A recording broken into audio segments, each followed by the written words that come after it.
Hello बच्चों, India में सबका वेलकम करता है। और आज की इस वीडियो में कुछ स्पेसिफिक एंगल्स को ब्लास्ट करेंगे। ब्लास्ट इन द सेंस कि उसका जो ट्रिग्नोमेट्रिक रेशियोज होगा उसको हम फाइंड आउट करते हैं। तो आइए हम देखते हैं।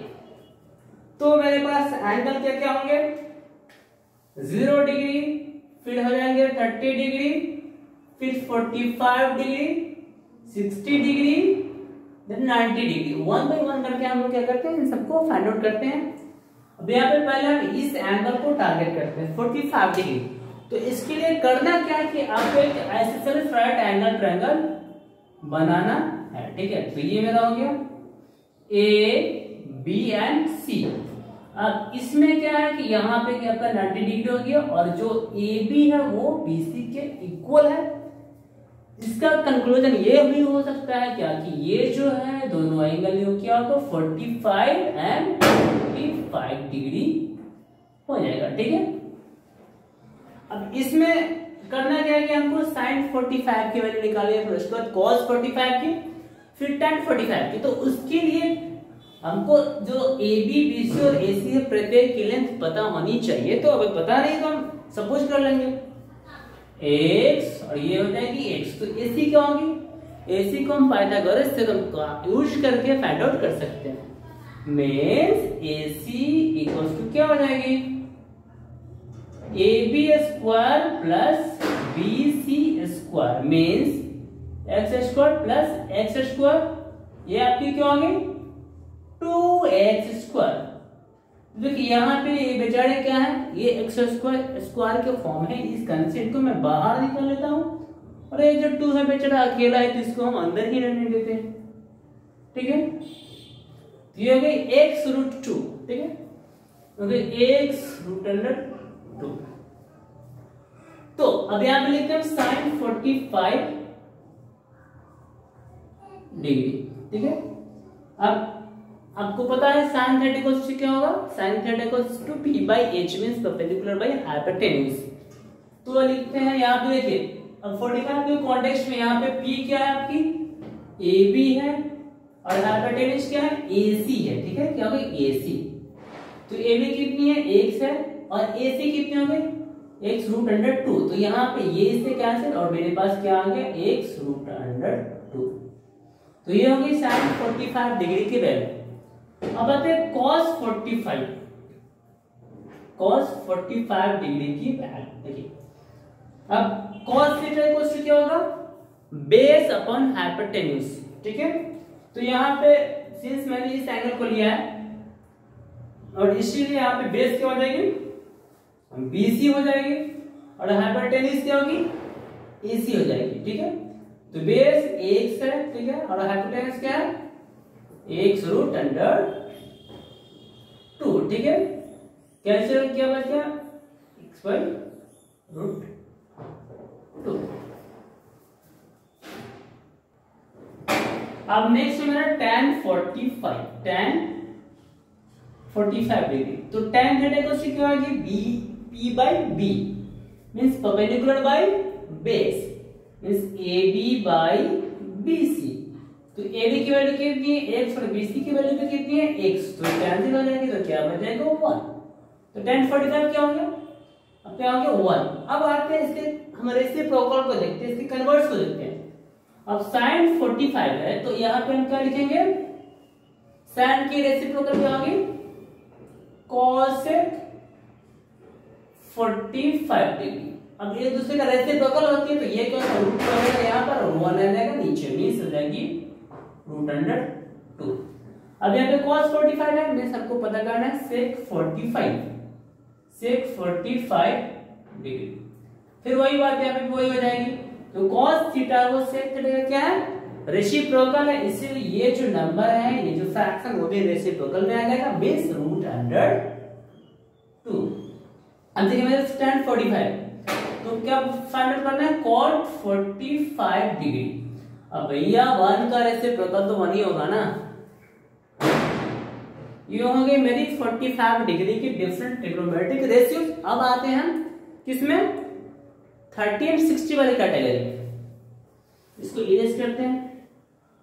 सिंस माहौल दीपावली का है इसलिए क्या हो रहा है, दीपावली इन द सेंस छोटी दीपावली प्लस कल बड़ी दीपावली, तो इस तरह से बैकग्राउंड में आपको बूम बूम करके आवाज आ रहा होगा, तो घबराने की बात नहीं है। तो आइए हम देखते हैं एक एक करके। पहले हम एक ट्रायंगल ड्रॉ करेंगे जिसका नाम क्या होगा, इक्विलैटरल। इक्विलैटरल ट्रायंगल मींस इसकी जो प्रत्येक साइड होंगे वो एक दूसरे के इक्वल होंगे। इसका एक और भी मतलब होता है कि जो प्रत्येक एंगल होगा वो होगा 60 डिग्री होगा। चलिए ड्रॉ करते हैं। ए बी एंड सी। तो सी से इक्विलैटरल ट्रायंगल है तो प्रत्येक साइड क्या होगा, ये बेचारे होंगे इक्वल, और प्रत्येक एंगल क्या होगा 60 डिग्री। क्या होंगे 60 डिग्री। सर ये क्या होगा 60 डिग्री। अब करना क्या है कि ए वर्टेक्स से बीसी पर एक परपेंडिकुलर ड्रॉ करना है जो कि बीसी के लिए साइड बाइसेक्टर भी होगा। मींस इसको ऐसे करना है, ठीक है।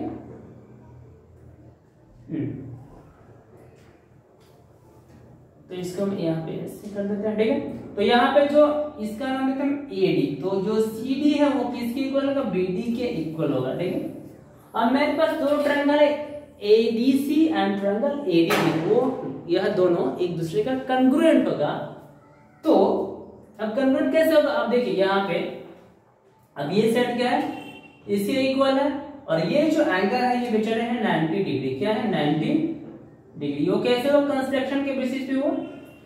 तो और ये जो एडी वो कॉमन है, इस तरह से ट्रायंगल एडीसी और ट्रायंगल एडीबी क्या होगा, कंग्रुएंट हो जाएगा। मींस यह दोनों जो एंगल होगा वो दूसरे का इक्वल होगा सीपीसीडी के हेल्प से। मींस ये 30 बेचारे होंगे तो ये क्या हो जाएंगे 30 डिग्री। अब आते हैं देखते हैं साइन 30 डिग्री। यहाँ पे हम क्या कहते हैं कि बेसिकली एक्यूट एंगल को ही ले रहे हैं, तो इसलिए मैंने साइन 30 को चुना है, फिर साइन 60 को चूज करेंगे। तो अब यहाँ पे देखिए साइन थीटा, मैंने थीटा इसको लिया इसीलिए इसका जो एडजेसेंट साइड है वो बन जाएगा बेस। आपको एक चीज और ध्यान देने वाली है कि जो भी आप एंगल लेंगे बेस उसका एडजेसेंट साइड ही होगा। मीन अगर मान लीजिए अब एंगल 60 ये है, इसको ले रहे हैं तो आपको बेस बीडी लेना पड़ेगा। अगर एंगल ये ले रहे हैं 30 तो क्या होगा, बेस आपको एडी लेना पड़ेगा। I mean to say that जो बेस है उसकी जो कौन सी साइड को बेस लेंगे वो क्या होगा, चेंज हो जाएगा। वो डिपेंड करता है कि आप कौन सा एंगल चूज करते हैं। तो देखिए साइन 30 लेते हैं, तो साइन 30 के लिए देखिए आपका एडी क्या हो जाएगा, बेस हो जाएगा, ठीक है। और एसी क्या हो जाएगा, यहाँ पे एसी इस केस में क्या हो जाएगा, हाइपोटेन्यूज हो जाएगा, ठीक है। तो अब साइन 30 में हम लेते हैं, साइन 30 को क्या होगा, P by H means perpendicular by hypotenuse. तो अगर यह बेस है तो ये क्या हो जाएगा, परपेंडिकुलर हो जाएगा, मींस BD बाय क्या हो जाएगा AB। बट इसमें एक चीज ये करना है कि इन तीनों के लेंथ नहीं दिए हुए हैं, तो इन तीनों के लेंथ को हम लोग सपोज कर लेते हैं। सपोज इसको x, इसको x। अब देखिए यहाँ पे CD और जो BD है दूसरे का इक्वल है, तो क्या करेंगे BC को जब इक्वल पार्ट में डिवाइड करेंगे दो, तो क्या हो जाएगा x/2 एंड ये हो जाएगा x/2।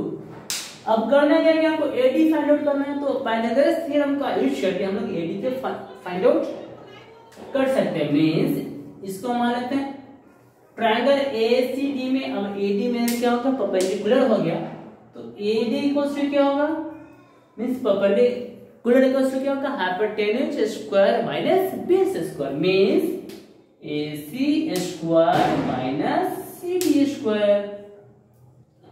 तो AC कितनी है आपकी x स्क्वायर है, और CD कितनी है x/2 का होल स्क्वायर, ठीक है।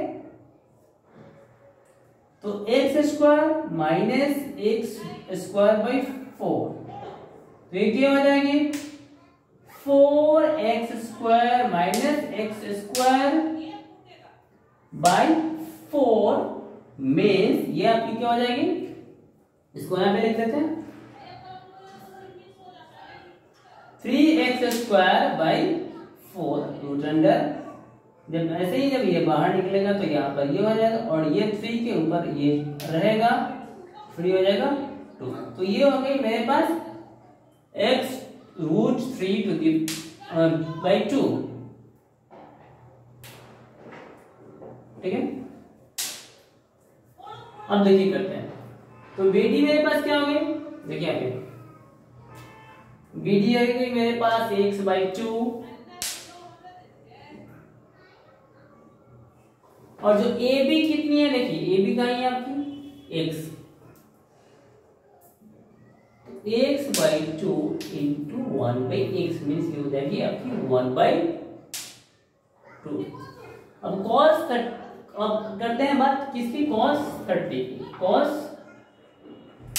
30 डिग्री। देखिए तो इसके लिए आपको पता है cos थीटा को सी होगा b/h। तो देखिए यहाँ पे मैंने एंगल इसको चूज किया, इसलिए b क्या हो गई, AD हो गई, और जो हाइपोटेन्यूज क्या हो गई वो आपकी हो गई आपकी AB। तो x √3/2 और AB क्या हो जाएगी x, means x √3/2 into 1/x हो जाएगी √3/2।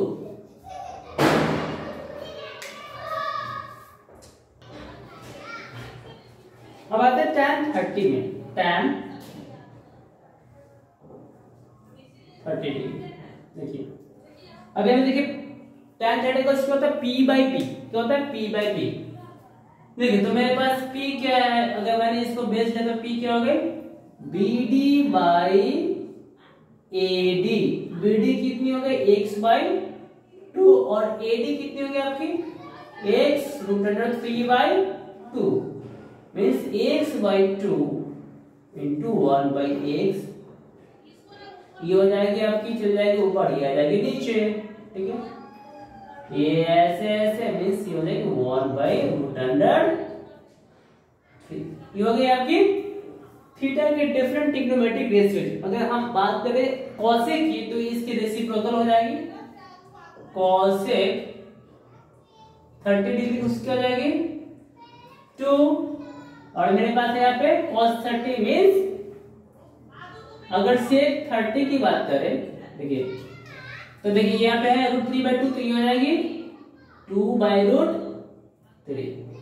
यहाँ पे हम बात करें cot 30 की, तो ये मेरी क्या हो जाएगी √3। तो इस तरीके से मैंने क्या करा कि 30 डिग्री के डिफरेंट ट्रिग्नोमेट्रिक रेशियोज को फाइंड कर ले। ये हो गया ये और ये। तो अब आइए आते हैं 60 डिग्री।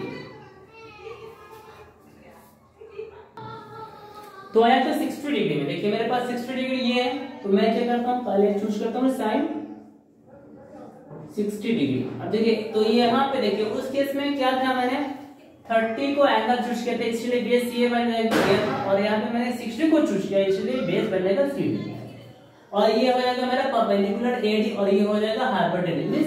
हाइपोटेन्यूज की पोजीशन चेंज नहीं होगी, बट जो परपेंडिकुलर जो बेस है वो एंगल के बेसिस पे उसकी जो पोजीशन हो जाएगी वो चेंज हो जाएगी। ठीक है, तो sin 60 का मतलब यहाँ पे क्या हो गया, p/h मीन्स AD/AC। देखिए AD कितनी है आपकी, x√3। ठीक है, डरना नहीं है, अभी दीपावली का माहौल है। ठीक है, दीपावली में यहाँ पर छोटी दीपावली है इसलिए बैकग्राउंड में म्यूजिक आ रहा होगा बिना कुछ एडिट किए हुए। तो AC कितनी होगी आपकी x, तो x √3/2 इंटू 1/x, तो √3/2 आ गई। फिर आ गया मेरी cos 60 डिग्री। तो इस देखिए यहाँ पे क्या है कि भाई बेस ये है, तो बेस भाई क्या है, हाइपोटेन्यूज क्या हो जाएगी AC। तो CD की वैल्यू कितनी है, x/√2, और AC कितनी है, x है, तो x/2 इंटू 1/x हो जाएगी 1/2। अब देखिए tan 60 डिग्री, tan 30 को क्या होगा, p/b मीन्स परपेंडिकुलर AD हो गई, और यहाँ पे बेस हो गई CD। तो AD की वैल्यू कितनी है, x√3/2। और यहाँ पे हो गई CD की x/2 means x√3/2 into 2 by, यहाँ पे हो जाएगी √3। अब ये मेरे तीन ट्रिग्नोमेट्रिक रेशियोज फाइंड आउट हो गई। अब ये sin 60 को सीखेगा √3/2, तो cosec 60 क्या होगा, इसका रेसिप्रोकल मींस cosec 60 डिग्री 2/√3। अब sin ये cos 60 है तो sec 60 क्या हो जाएगी, इसका रेसिप्रोकल मींस 2। अब tan 60 है तो क्या लिखना है यहाँ पे, cot 60, इसके रेसिप्रोकल हो जाएगी क्या, 1/√3। तो यह मेरे पास हो गया 60 डिग्री के सारे ट्रिग्नोमेट्रिक रेशियोज। अब आते हैं मेरा जो बचा नंबर 0 एंड 90 डिग्री। अब आते हैं क्या कि यहाँ पे थीटा की वैल्यू कितनी लेनी है, 0 मींस यहाँ पे थीटा को मैंने x मान लिया मींस एक को कितना लेनी है, 0 डिग्री। हाँ देखिए अब मेरे पास ये कुछ वैल्यू होगा, ठीक है। अब करना क्या है कि इस x को हमको 0 के इक्वल करना है, तो सीधी सी बात है यहाँ पे क्या करना है, इस AB को BC पर लाना पड़ेगा। मींस इसको हम ऐसे कर सकते हैं तो भैया तुम क्या आ जाओ ऐसे, फिर आ जाओ, फिर इसको ऐसे करते करते करना क्या है कि A को जब C पर लाके दे देंगे तो B की वैल्यू क्या हो जाएगी, 0 हो जाएगी। Means let A coincides C angle C, then x क्या हो जाएगी, 0 डिग्री हो जाएगी। और उस केस में क्या होगा, जो हाइपोटेन्यूज होगा वो किसके इक्वल हो जाएगा, B के इक्वल। मींस यहाँ पे जो AB होगी वो क्या हो जाएगी आपकी, BC की इक्वल हो जाएगी, ठीक है। और जो AC हो जाएगी वो क्या हो जाएगी, 0 हो जाएगी, ठीक है, 0 यूनिट हो जाएगी। तो आप आइए देखते हैं साइन 0 डिग्री। अब देखिए यहाँ पे साइन 0 में साइन थीटा या फिर यहाँ पे साइन x मैंने माना है, तो क्या देखिए P/h। देखिए यहाँ पे जो परपेंडिकुलर थी वो क्या हो गई, AC क्या हो गई, 0 हो गई, क्योंकि जो A है वो C पर कोइंसाइड कर गया 0। और H क्या हो गई, H क्या हो गई, AB और BC दोनों क्या एक दूसरे के इक्वल है। तो यहाँ पे आपको पता होना चाहिए कि अगर न्यूमरेटर 0 है तो डिनोमिनेटर कुछ भी रहे उसका आंसर क्या आएगा, 0 आएगा। इसे यहाँ पे हम क्या लिखते हैं, P/h मींस AB लिखी या फिर BC लिखी तो 0 हो जाएगा। अब मेरे पास है cos 0 डिग्री, ये cos थीटा क्या होगी, B/h होगी, ठीक है। तो देखिए अब जो B/h, अभी मैंने क्या बोला, आपकी B क्या है, BC है, और H क्या है, AB है। अब यहाँ देखिए AB इक्वल्स टू BC हो गया, ओके। जो A है वो C पर ओवरलैप कर गया, तो क्या आएगा, B/h मींस AB/BC। और यहाँ देखिए क्या है, AB और BC इक्वल है तो इसकी वैल्यू क्या हो जाएगी, BC, या फिर इसको आप ऐसा लिख सकते हैं 1। ये क्लियर है। अब tan 0 डिग्री, tan थीटा क्या होती है, sin थीटा और cos थीटा की रेशियो होती है, तो हम यहाँ पे sin 0 लिखेंगे, ठीक है, 0 डिग्री बाय cos 0 डिग्री। तो sin 0 की वैल्यू कितनी है, 0 है, और cos 0 की वैल्यू 1 है, तो इसके आंसर कितनी है, 0 हो जाएगी। ये क्या हो गई, 0 की 3 ट्रिग्नोमेट्रिक रेशियोज, और बाकी मेरा क्या भी cosec 0 है, cosec 0। अब यहाँ पे देखिए कि जब आपको पता है कि sin थीटा और cosec थीटा में क्या है, रेसिप्रोकल का रिलेशन है, तो P क्या आ जाएगी, नीचे, और H चली जाएगी ऊपर में 0 आ जाएगी नीचे, और AB चल जाएगी ऊपर मींस इट मींस अनडिफाइंड। ये क्या होगी, अनडिफाइंड।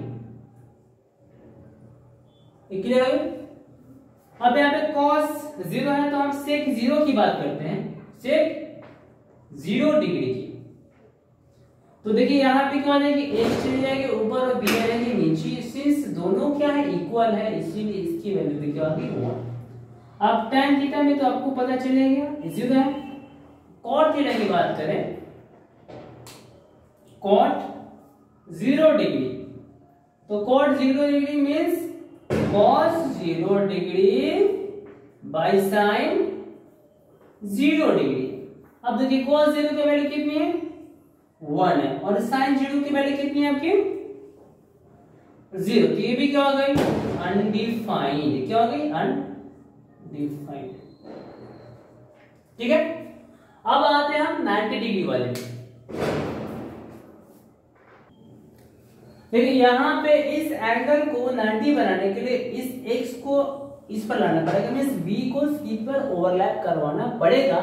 उसमें केस में क्या होगा, जो BC हो जाएगी आपकी क्या हो जाएगी 0 हो जाएगी, और AB क्या हो जाएगी, वो आपकी AC के इक्वल हो जाएगी। मींस इसको हम ऐसे डॉट करके कर सकते हैं। ठीक है, ऐसे करके हम मींस हियर, यहाँ पे करके here angle B coincides angle C, it implies that BC becomes 0 and AB becomes equals to AC, means AB क्या होगी, AC के इक्वल हो जाएगी। ठीक है, तो आइए आते हैं, जानते हैं किसके बारे में, sin 90। sin theta equals to क्या होगी, P by H। तो यहाँ पे क्या होगी, जो P और H दोनों इक्वल है, क्या कर सकते हैं, तो हम इसको AB by AC लिखेंगे।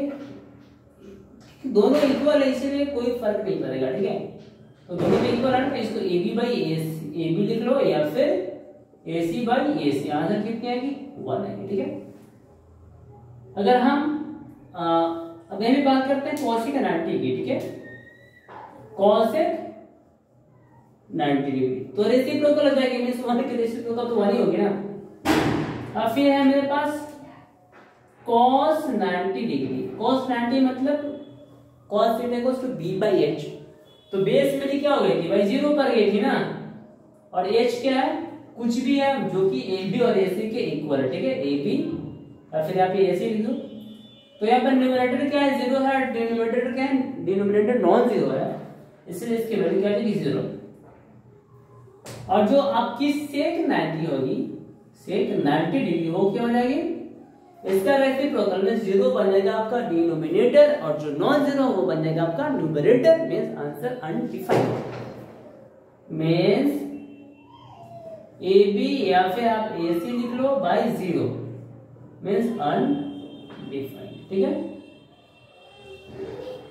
अब जो मेरे tan 90, ठीक है, tan